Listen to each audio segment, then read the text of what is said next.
Kasabay ng pagsisimula ng Ilocos Norte-Ilocos Sur Abra Irrigation Project ang pagpapatayo ng National Irrigation Administration Ilocos Norte ng bagong gusali sa San Nicolas, Ilocos Norte. Isang mahalagang proyekto ng NIA ang opisyal nating sisimulan.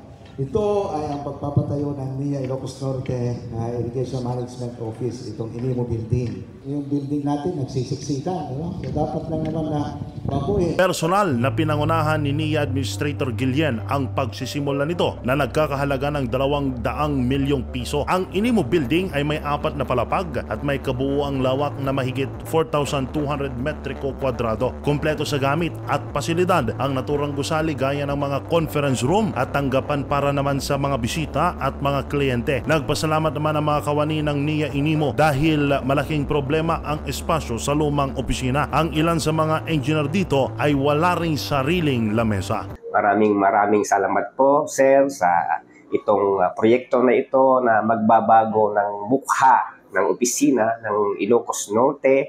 Ito ay magiging isang magandang ehemplo. Kumpiyansa ang NIA na sa pamamagitan ng bagong gusali, mas magiging maganda ang serbisyo ng pamahalaan sa mga Pilipinong magsasaka. Mula PBS Radyo Pilipinas Lawag, Jude Pitpitan para sa Balitang Pambansa.